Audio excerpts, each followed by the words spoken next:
beloved El Morya.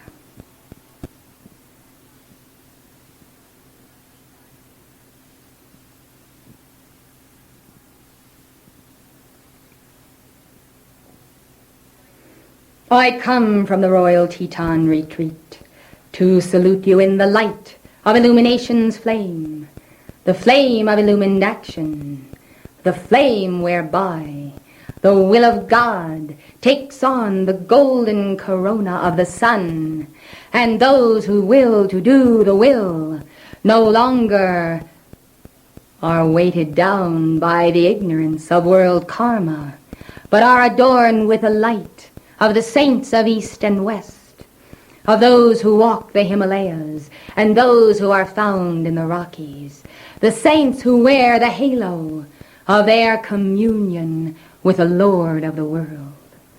Therefore let the crown of life be upon those who would do the will of God, for it is not sufficient to say, I will do the will of God.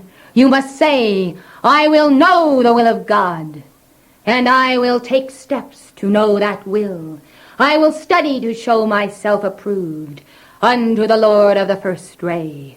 What do you think devotion to the will of God is? How do you think you put on the consciousness of the mind of God? By sitting as a rock and absorbing by osmosis the strivings of others? Nay, I say, you yourself must become the student. You must take the teachings of the Great White Brotherhood, of the Chohans and of the Mother. You must study them. Some of you do not chew your food sufficiently. You are gluttons, wolfing your food, and so you do the same with the teaching. You think because it has passed through your consciousness that somehow it is anchored there. By some miraculous hocus pocus you think that you have put on illumination's flame. I tell you, illumination's flame is worth striving for, striving for. It must be sought and won, and therefore see that you balance your discipline and your devotion to the will of God with ample preparation, for wisdom is the principal thing. Understanding and knowledge must be yours, for when it comes to the determination of what is the will of God, you need discrimination. Whether this or that, sometimes not 2 choices, but 5 choices are in the way. Which choice you make will depend upon your exercise of the Christ consciousness, your exercise of right and wrong, of the discipline of precepts, of that which is stored in consciousness already, that which is there waiting to be used, not that which has been the drippings to the bottom of the subconscious because of the flitting of the mind and the flirting of the mind with the principles of the law. You cannot sit as bumps on a log and think that you will acquire the gold of wisdom. You cannot think that by simply being in this retreat you will suddenly become world teachers and cosmic Christs. That which you are, you will be, unless you do something about it.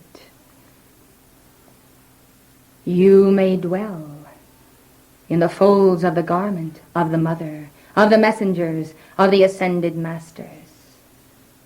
But when they are gone, that which you are will be that which you have digested, that which you have assimilated, and you cannot assimilate knowledge and understanding without chewing it, taking it into your mind and consciousness, and studying it line by line. Do not neglect the study, for thereby you neglect the balance of your threefold flame. How can we hold up the chelas as examples of the law when they fail to know the law? How can you be an advocate a lawyer in defense of your own Christ flame, let alone the Christ consciousness of mankind, when you fail to study our word. We speak for a reason. Many times we release through the messengers directions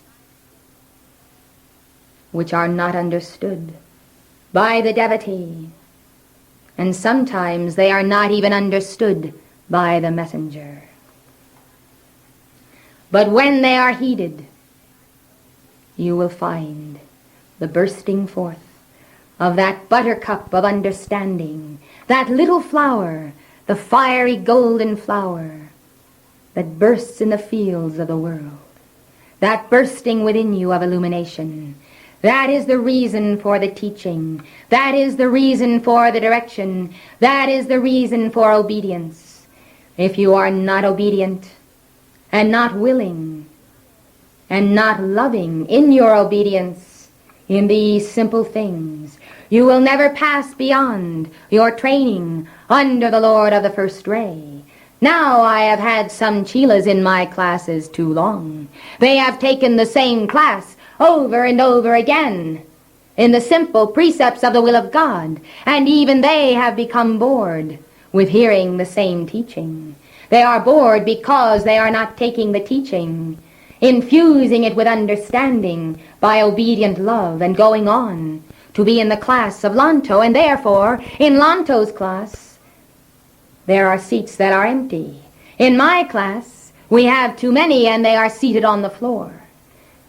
This day, I am kicking out of my class certain chelas who have warmed their seats too long. Now let them make their way, and let them see if they can arrive at the Royal Teton, and let them see if Lanto will admit them.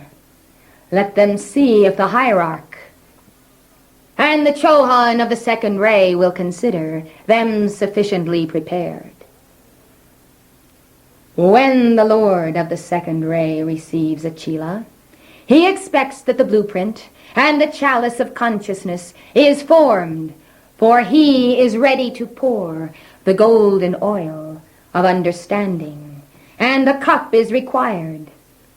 He will send his angels to greet you at the door, if you make it to the door, and they will examine your aura and see whether the fibers of the cup are strong enough, or if there is a leak in that cup. So then, if you are not received by Lanto, what will you do? You will then begin the trek back to Darjeeling, I dare say, and you will knock upon our door again, and you will say, "Oh, Morya, I am penitent, take me in. I must take my lessons over," and I will say, "You have had them over and over again. You are an unworthy pupil. Now what are you willing to give? What price are you willing to pay for this course that you have taken time and time again, consuming my time and your time, and the time of Cosmos and of the World Mother?" And you will stand there trembling, as others have done before you, and you will blink your eyes, and you will wonder what price it is you might pay. Well, Chela, I say this: you don't have anything I need, or anything with which to barter. Now what will you do? What will you offer to get back into that class? Think a while. Do you have anything that you have gained in this world that is worthy of an offering on the altar of the will of God? Your possessions, your worldly success? I am not interested. Therefore, we will let you sit outside the door and meditate on the will of God and learn to love that will. We will let you sit there through the seasons, as the snow falls, as the spring rains come, the sun and the heat of the summer, and the turning of the autumn. And when you have produced a diamond in the heart by your devotion to the will of God, You may knock, and I will answer, for I like to answer my own door. And then you will hold up the diamond, and I will say, this is the price. I will take your offering. Come back into my class, and we will begin again. For you see, when you were received into my class originally, I gave the diamond of my heart for you. I gave it to the lords of karma. I was the chela who knocked at the doors of the Royal Teton Retreat, where the lords of karma were meeting in session. And as they looked at me, come again and again, almost becoming a nuisance in their meetings, with my pleas for wayward chelas on the path, they said, come in, Morya, what will you have? And so I said, I have these diamonds I am offering for these chelas. And so they said, we will take your diamonds for these chelas, but these are the last we will take. Do not come back again. You will not be admitted to the council chambers of the lords of karma. We will not hear of you and your chelas. We have had enough of promises of chelas to their masters. And so I went forth, grateful for having been heard, grateful for a final dispensation. And therefore, on that basis, some of you and some others who are abroad in the world, some within and some outside this activity, were received. And so the courses were given, the words were spoken, the meditations were offered, increments of light from my causal body, and you were surrounded by angel devas with every opportunity to assimilate the will of God. But as stones, you were unmoved. It was too easy. So you think it is easy to be a pupil of the ascended masters. You think it is easy to get into our retreats. You think that we do not sweat for our chelas. You think that we do not have to give answer to hierarchies of light. Well, I tell you, I have come from the Royal Teton this day because I have had to give answer for these chelas. And the answer was, as it was told me, there is no more opportunity for me to give my diamonds of goodwill to those who are lacking in goodwill. Therefore, let chelas throughout the world who have basked in the light of our releases know that there is a price to pay. It is time to put love into your decrees and not to sit and decree by rote.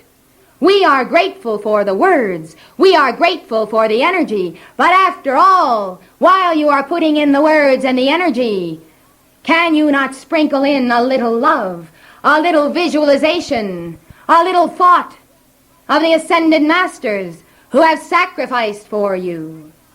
I say, be not overconfident of your position. You are on the rolling logs, going down the rivers of the world, moving. And you will have to be sure-footed to remain on those logs. You are yet in time and space. You have not yet confirmed your individuality in the flame. Do not take for granted the fires of the hearth of the mother. They will not always be there. As time and space move, you will find yourself sometime, somewhere, totally on your own. And if the fire of your heart is not sufficient, you will freeze in the cold of the world's neglect of the teaching. Someday you will have to rely upon your heart alone for sustenance, for flow, for tie to hierarchy, for your own ascension. You must learn to know when you are living off the light of another and when you are living on your own attainment. This is not a game. This is serious. I have come from the Royal Teton to give you a report on the world situation. My remarks thus far are prologue, for I need to speak to the chelas. I need to make clear that it doesn't matter what you think you have given. Your gift is not enough. It does not matter how you assess your progress. I say your progress is lacking. We are entering a period of the step-up of energies of light and darkness, as you have been told before.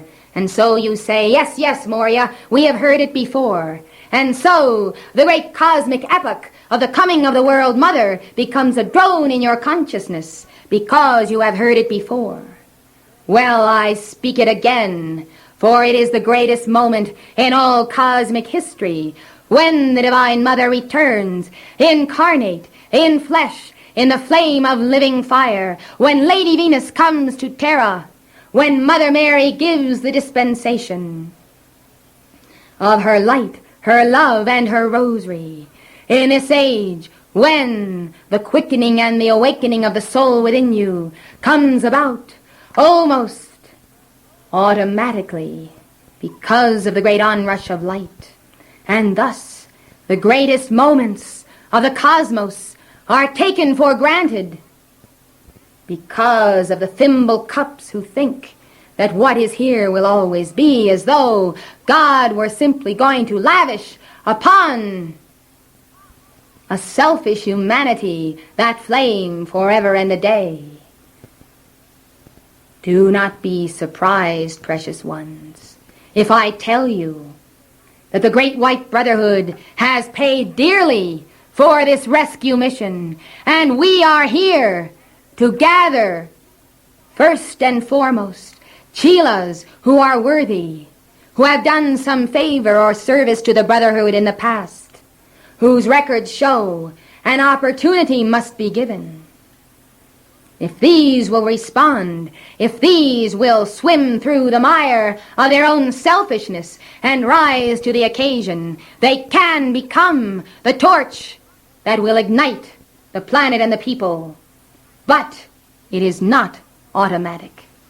You must not take for granted, because you have passed through Summit University, or been on the staff, or because you are a keeper of the flame, or because you have read our releases, that suddenly you will become a world avatar. We cannot crown you with a crown that you have not earned.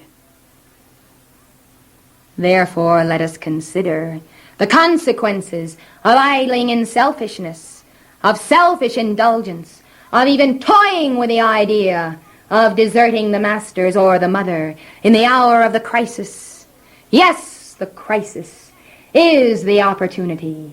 Yes, the crisis is the crossroads of Alpha and Omega, the mighty cross of life.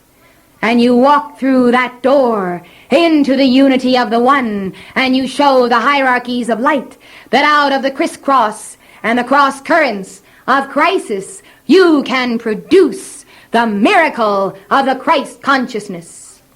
We will not eliminate those rocks from your path. We will not eliminate the tests. We will not eliminate the temptations. We will give you the equipment by wisdom to discern, to meet every experience, to make the right decision. If you do not study the law, how can you be expected to outsmart the fallen ones who come with all of their many schemes and temptations to take from you the abundance of the Divine Mother?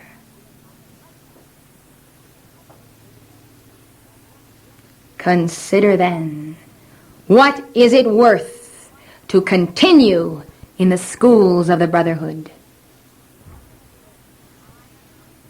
Now I have told you, I am putting out this day the chelas who have not confirmed the will of God by action, and by study. So we will see what will become of you, and what ascended Master Guru will receive you. Then you will understand why Morya came to found the Summit Lighthouse, why Morya raised up a beacon of light to call you home. You will understand that few, if any, ascended masters will receive you until you have confirmed the will of God within you, until you have fired obedience to the law within your four lower bodies. I am the one who have stuck out the neck for the chela. I am the one most likely to lose that head by sticking out that neck. There are not so many masters who will trifle with human creation. Now understand why we have the discipline of this retreat, why we have the discipline of the first ray. Yes, I will tire you out today. I will make you sit here and listen to me. I will make you hear the word of the will of God. This is my time, and I will speak as long as I will speak. And you can shrivel up in your seats if you will, but I will not leave until I have spoken my piece. Now I have gained the dispensations to take in the chelas, to train them in the will of God. There is no progress possible in this activity or elsewhere until you have passed the tests of the first ray. All precipitation begins with a ray of the will of God. If you cannot meet its demands, you might as well forsake all of the rays. There is no way to get to wisdom or to love without the blueprint of life. Could you move anywhere without your skin? Your skin is the will of God. It holds you together. It seals you. And so is the will of God, the chalice and the blueprint. And all of life hangs on the skeleton, and between the skeleton and the skin, the two aspects of the yang and the yin of the will of God, all else comes into manifestation. Now I say, let there be no further trifling by energy, by misuse of the sacred fire, by lack of emotional control, by the unguarded word, by the subtle resentment unspoken, which is more heinous than the spoken word because it hides from the mother. Those who hide their criticism and their hatred and their malice, year in, year out, these are more dangerous to the body than those even who allow themselves to speak the word of the fallen ones. I say, let both be exposed. I say this day, if we are to give greater dispensations of abundance and opportunity to this movement, we must have chelas graduating from Darjeeling, moving on in the 7 chohans of the rays, moving on with the disciplines, that they might come to the level of the Buddha and these initiations in the secret rays. Therefore, let us see that you do not forget the words of this dictation. For I come in the same spirit of those masters who came long ago to announce cataclysm in that golden age civilization in the Sahara, in South America, on Lemuria and on Atlantis. There was never a time that cataclysm came forth without the warning from the ascended masters, without the warning of cosmic beings, telling the people that if they were not harmonious, if they did not serve unselfishly, the light would be withdrawn. Well, I come, and it is not Alpha or Omega or Helios or Vesta or Surya or the lords of karma. It is I who come because I am the one who has sponsored this activity, and you individually. Therefore, I am responsible to hierarchy and to your souls. I come and I say, this body must be welded together as the diamond of the will of God without flaw. I am not interested in presenting to the lords of karma a diamond for which I must apologize and say, it is so many carats, it has so many brilliants, but it has 10 flaws. I will present a flawless diamond, or I will present none.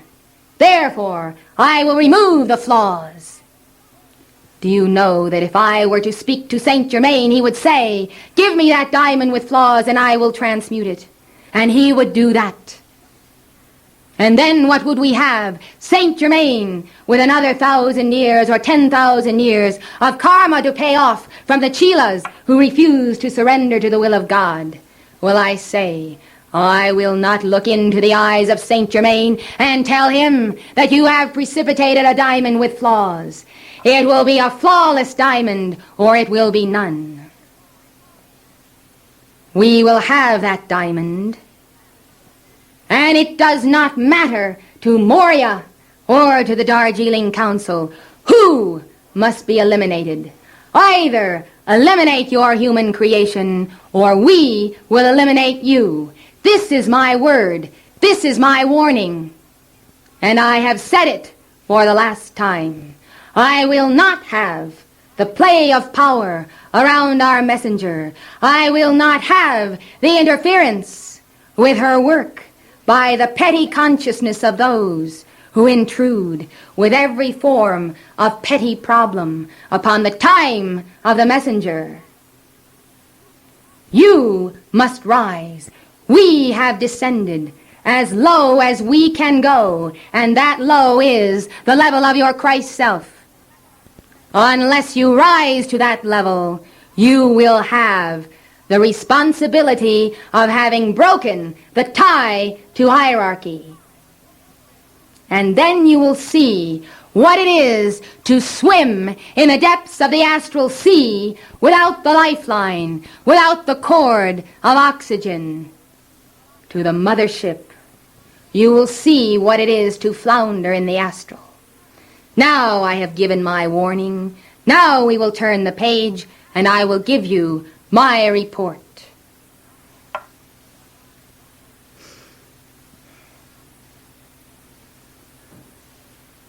I come before the turning of the cycle of the year. I come before the conference in the nation's capital, and before the report of the Lords of Karma at the New Year's class. I come with preliminary information so that you can act before the closing of the cycle of the year. I come to tell you that it is absolutely necessary for focuses of Summit International to be established in the large cities of the United States of America. Whether they are purchased or whether they are rented facilities, it is necessary that nuclei of devotees be established. The minimum required to establish that kernel of light is 3.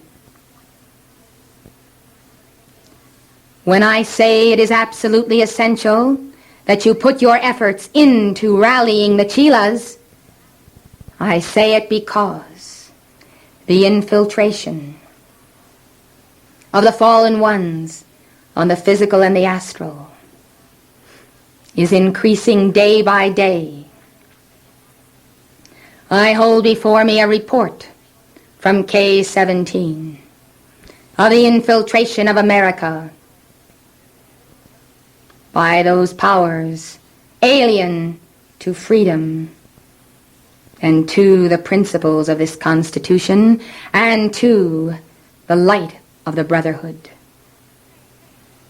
The decay as sheer rot at the astral level of the bodies of the people of America is such that it must be reversed and consumed by the light of the Holy of Holies being enshrined in these cities.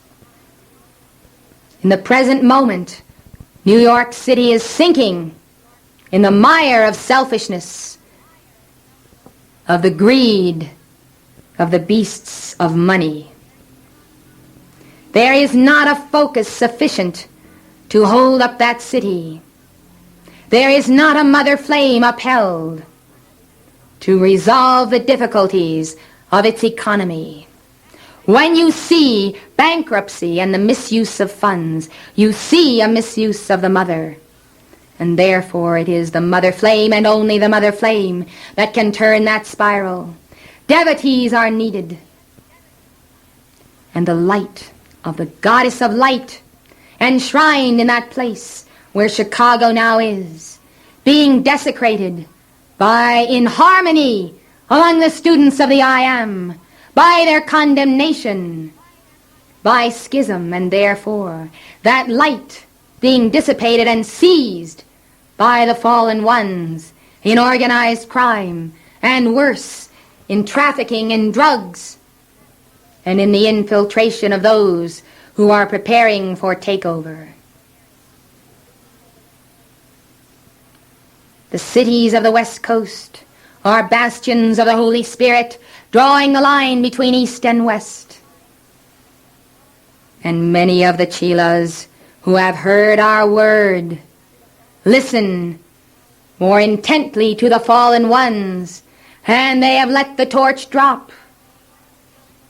How long will the lords of karma release the dispensations of the dictations when the chelas absent themselves from the classes and the seminars?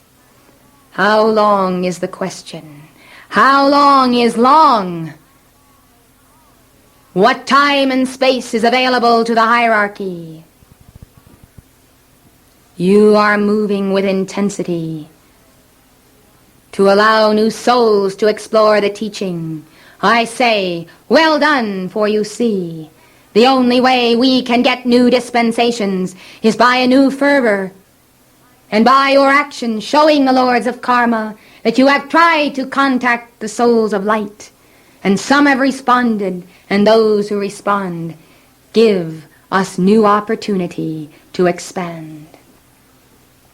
We do not want a moving sea of chelas, tossed by the waves, never stable and never steady, coming and going with the tide. We want the firmness of Mother Earth, the rock of being, the mother flame in our chelas, chelas unmoved. And if we are to have chelas unmoved, we must have the understanding of selflessness as it has been given to you in this lecture this morning and in many other lectures and dictations. And we must have chelas willing to study, willing to clear the way of the vision, willing to apply the violet flame. Therefore we wait. We wait for your action, for the guarding of America, the guarding of the citadel of light in these focuses. We wait for your commitment, so that we can give to you the greater commitments of cosmic councils, waiting for the stability of the upheld chalice. You uphold your chalice. You beg for dispensations. You call forth light. Angels take your calls to cosmic councils. Cosmic councils give the answers. Angels come forth to pour light into your chalice. And where are you? You are gone. You have not had the patience to uphold that chalice long enough to receive the answer. Do you hang up the phone when you telephone someone before they have answered? Well, that is what you do to cosmic councils when your devotion lasts 15 minutes or less. Let us see then steadfastness, constancy, long-suffering, a willing to love and to serve and to wait. After all, the fallen ones show their measure of devotion to their dark causes, and they have been devoted to their cause for eons. After all, it is the fate of a planet and a people, and nothing less, which rests in your hands.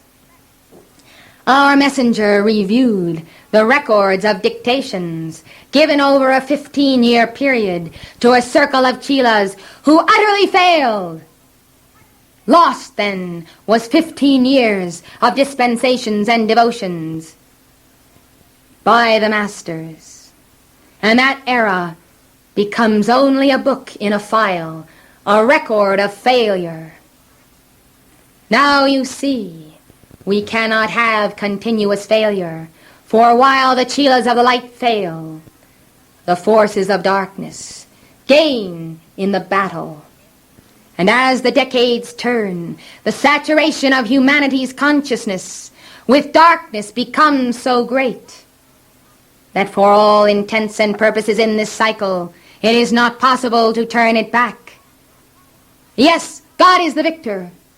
God is the victor in eternity, but in time and space, you must confirm that victory, and only you can do what every ascended master has already done.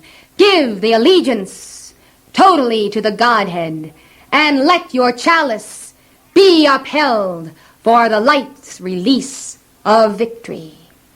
I stand, I watch, my eyes are on the world, my eyes are on the chelas, the only ones who can save the world.